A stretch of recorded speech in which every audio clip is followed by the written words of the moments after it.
శంకర్ గారిని మాట్లాడవలసిందిగా రిక్వెస్ట్ చేస్తున్నాం. Good evening. కళ్యాణ్ గారితో సినిమా చేస్తే నా అదృష్టం ఏంటంటే మనం ఏ సినిమాకి వెళ్ళా మన సినిమా ప్రమోషన్ జరిగిపోతుంటుంది అక్కడ. ఫస్ట్ ఒక డైరెక్టర్ పక్షపాతిగా ట్రైలర్ చూడగానే నాకు ఫస్ట్ నాని గురించి మాట్లాడిపించాను. నాని ఎక్స్ట్రాడినరీగా ఉంది ట్రైలర్, సూపర్ కట్. అతనే ఎడిటర్ అని కూడా చెప్పారు. సో ఇంకేముంది, సవ్యసాచి ఒక డైరెక్టర్ కమ్ ఎడిటర్ అవుతే సినిమా డబల్ కమ్ ఎయిట్ ఇంకేముంది అంతకంటే. అండ్ ఇందాక చెప్పినట్టు పొలిమేర ఫంక్షన్కి వెళ్ళా నేను, కామాక్షి అండ్ అనిల్ గారు అప్పుడు పొలిమేర ఫంక్షన్కి వెళ్ళాను. అది పొలిమేర 2 అయింది, 3, 4, 5 కూడా అవ్వచ్చు తెలియదు. అలాగే బీమ్స్ ధమాకా ఫంక్షన్కి వెళ్ళాను నేను. So the rest is history. Naresh గారితో అండ్ మా విజయ్ నాంది. సో అలాగే అదే ఆ రకంగానే చిట్టూరు సీన్ గారికి, పవన్ గారికి కూడా అదే సెంటిమెంట్ వర్కౌట్ అవ్వాలని మనస్ఫూర్తిగా నమ్ముతూ ఈ సినిమా పొలిమేరలు దాటి ధమాకా సౌండ్ ఇవ్వాలని మనస్ఫూర్తిగా కోరుకుంటున్నా. చాలా మా విజయ్ చెప్పినట్టు చాలాసేపు మాట్లాడారు అందరూ.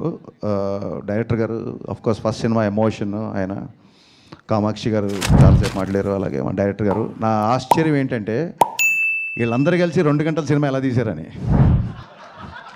So that is going to be the biggest surprise అని నా feeling. I'm waiting for that surprise.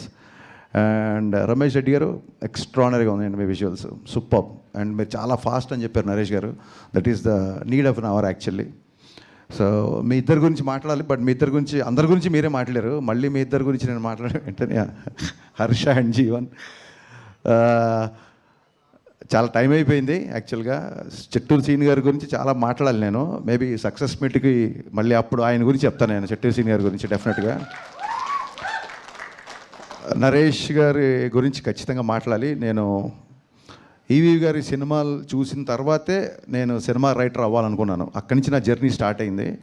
So పరోక్షంగా నా సినిమాల్లో ఏమాత్రం ఎంటర్టైన్మెంట్ బాగుంటుందన్నా, పాటలు బాగుంటాయన్నా, ఇంకేమన్నా సినిమాల్లో నచ్చే విషయాలు ఉంటే మట్టుకు వాటి మీద నాకు ఈవీ గారి యొక్క స్ట్రాంగ్ ఇన్ఫ్లుయెన్స్ నా మీద ఉందండి. ఆయనతో డైరెక్టర్ అయ్యాక కలిసాను నేను ఒకసారి, బట్ ఆయనతో ఎక్కువ టైం ఎప్పుడు స్పెండ్ చేయలేదు. ఆ రిగ్రెట్ ఎప్పుడు ఉంటుంది నాకు. సో నరేష్ గారి ఫంక్షన్కి నాకు ఎప్పుడైనా ఇన్విటేషన్ వచ్చిందంటే నేను ఇంకా సెకండ్ థాట్ కూడా ఉండదు నాకు, ఇమ్మీడియట్గా నేను వచ్చేస్తానంటాను. ఎందుకంటే నేను డాడీతో ఎక్కువ టైం స్పెండ్ చేయలేకపోయాను. At least I have that privilege now. Naresh గారితో నాకు ఆ టైం స్పెండ్ చేసే అవకాశం ఉంటుంది ఫీల్ అవుతాను. నాకు ఆయన అంటే అంత ఇష్టం. అనిల్ గారు కానివ్వండి, ఇందాక నాకు హరీష్ శంకర్ గారు మాట్లాడుతుంటే అదే చెప్తున్నారండి. చాలా కాన్ఫిడెంట్గా మాట్లాడుతున్నారండి. కాన్ఫిడెంట్గా ఎప్పుడు మాట్లాడతారంటే మన దగ్గర ప్రోడక్ట్ కరెక్ట్గా ఉంది అని కాన్ఫిడెన్స్ ఉన్నప్పుడే మాట్లాడతారు. సో ఇందాక హరీష్ గారు అన్నారు కదండి, నేను నాంది చేస్తున్నప్పుడు అంటే మనం ఒక డైరెక్టర్గా ఉండి మన దగ్గర నుంచి ఒక అసిస్టెంట్ వస్తున్నారంటే తన సక్సెస్ని కూడా ఆ డైరెక్టర్ చాలా అంటే మన శిష్యుడు కాబట్టి చాలా బాగా ఉండాలి, బాగా ఆడాలని కోరుకుంటారు. ఆ వ్యక్తుల్లో హరీష్ గారు ఒకరు. అలాగే నాంది సినిమా జరిగినప్పుడు కానివ్వండి, లేకపోతే మన ఉగ్రం సినిమా జరిగినప్పుడు కానివ్వండి, ఆయన చాలాసార్లు సెట్కి వచ్చారు టు ఎంకరేజ్ హిమ్, ఎలా చేస్తున్నాడు చూడటానికని. సో అంటే ఒక అలా గురువు ఎవరికైనా ఉండాలండి. అలాగే మాకు తెలిసి అనిల్ గారు స్టూడ్ ఫర్ నాని. సో మీరు ఎప్పుడు ఇలాగే బాపు రమణ గారిలా కలిసి ఉండి మంచి సినిమాలు చేయాలని, మీ సినిమాకి ఆయన సినిమాకి మీరు ఎడిటర్గా చేస్తారో లేకపోతే రైటర్గా చేస్తారో, బట్ ఒక టీమ్గా ఒక యూనిట్ ఉన్నారు మీరు. అది టైట్గా ఉండనివ్వండి. Don't let it break even after the success comes. I'm telling you this. ఎందుకంటే మనకు ఒక టీం అసెంబ్ల్ అవ్వడం చాలా కష్టం అండి. టాలెంట్ని ఫైండ్ చేయడం చాలా కష్టం. ఇప్పుడు ఇందాక మన భీమ్స్ గారు అన్నట్టు 2011లో ఎక్కడ స్పాట్ చేశానండి. ఆయన స్పాట్ చేస్తే ఆ టాలెంట్ వల్ల స్పాట్ చేశాను. ఆ టాలెంట్ కొంచెం ఇట్ టుక్ హిమ్ టైం కొన్ని. బట్ ఇక్కడ ఏంటంటే పేషెన్స్ కావాలండి. చాలామంది ఏంటంటే ఒక 3 నెలలు పెట్టుకుంటాను, ఇండస్ట్రీకి వస్తాను, సక్సెస్ అవ్వకపోతే మళ్ళీ వెళ్ళిపోతాను అనుకుంటారు. అలా ఇప్పుడు కుదరదండి. మనకంటూ ఒక టైం ఉంటుంది. ఆ టైం కోసం ఇందాక ఆయన చూడండి, ఒక టాలెంట్ మనం రికగ్నైజ్ చేస్తే ఆయన వచ్చి దేవుడు లాంటి కొత్త టాలెంట్ని తీసుకొచ్చారు. సో దిస్ ఇస్ ఇండస్ట్రీ అండి. సో డెఫినెట్గా ఇక్కడ టాలెంట్ ఉన్నవాడికి ఎవ్వరు ఆపలేరు. So it's always welcome. And నేను 34 మెంబర్స్ 35 మెంబర్స్ డైరెక్టర్తో చేశాను. దాంట్లో చాలామంది సక్సెస్ అయ్యారు, కొందరు అవ్వలేదు. బట్ ఐ ఆల్వేస్ స్టాండ్ అంటే ఒక డైరెక్టర్ గారు అబ్బాయిగా నేను వాళ్ళందరితో ఎప్పుడు ఉంటాను. ఆమె డైరెక్టర్స్ ఆర్టిస్ట్ అండ్ ప్రొడ్యూసర్ ఆర్టిస్ట్గా ఉండాలనుకుంటాను. అండ్ కొంచెం ఎక్కువ మాట్లాడతాను సార్ హరీష్ గారు, సారీ. ఈ సినిమా అంటే జీవన్ అండ్ హర్ష గురించి చెప్పాలి.